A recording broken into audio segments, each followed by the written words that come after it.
नमस्कार. पायांवर सूज येणं अनेकांना ही अगदी सामान्य गोष्ट वाटते, नाही का?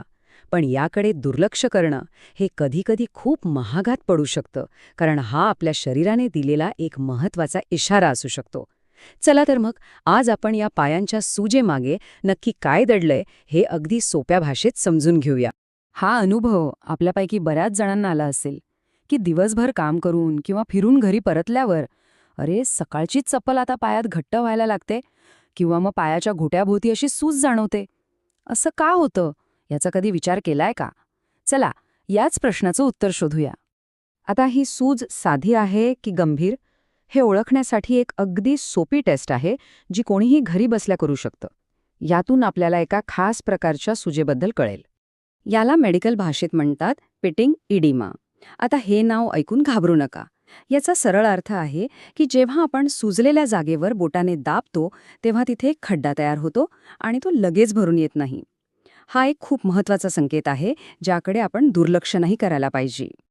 बघा, ही टेस्ट करणं किती सोपं आहे. आपल्या पायाच्या समोरच्या बाजूला जे नडगीचं हाड असतं ना, त्यावर अंगठ्याने साधारण 10 सेकंद दाबून ठेवा. आणि मग अंगठा काढून बघा. जर तिथे खड्डा तसाच राहिला तर याचा अर्थ हा पिटिंग इडिमा असू शकतो आणि हा खरंच एक धोक्याचा इशारा आहे. पण प्रश्न हा आहे की हा पिटिंग इडिमा होतो तरी कशामुळे? हे फक्त जास्त वेळ उभं राहिल्यामुळे किंवा प्रवास केल्यामुळे होत नाही. कधीकधी यामागे काही गंभीर आजार लपलेले असू शकतात. चला बघूया ते कोणते आहेत.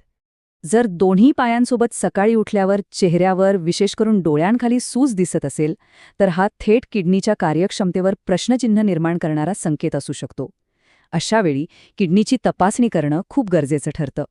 दुसरा महत्त्वाचा मुद्दा, जर पायावर सूज आहे आणि सोबतच थोडं चाललं तरी दम लागतोय, धाप लागतीये, तर हे हृदयाशी संबंधित असू शकतं.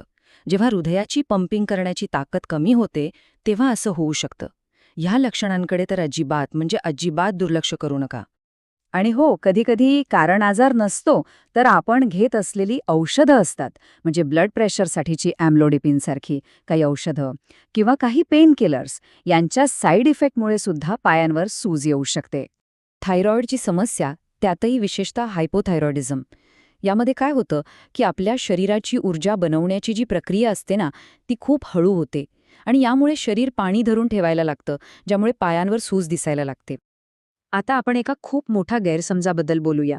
सूज कमी करण्यासाठी अनेक जण एक मोठी चूक करतात, जी खरं तर त्यांच्यासाठी आणखी धोकादायक ठरू शकते.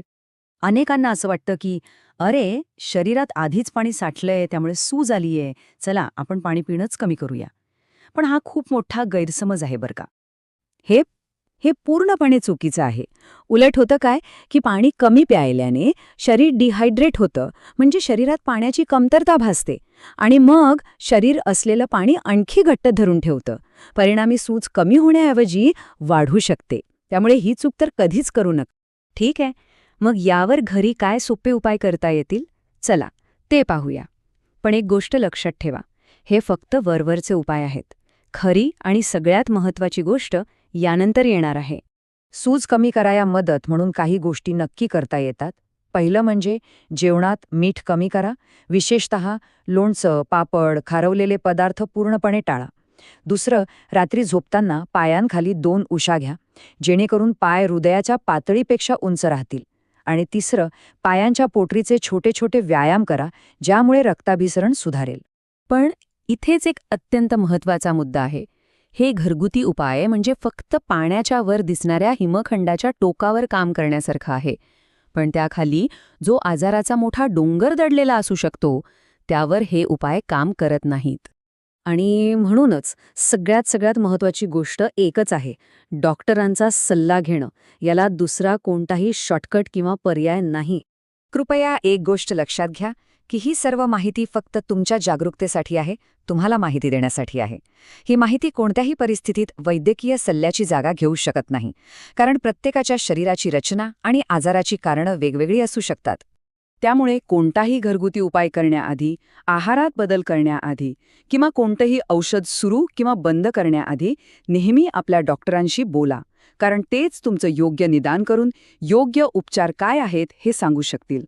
शेवटी फक्त एक प्रश्न स्वतःला विचारा, आपलं शरीर आपल्याला नक्की कोणता संकेत देत आहे तो ओळखा, त्याकडे लक्ष द्या आणि योग्य वेळी डॉक्टरांची मदत घ्या.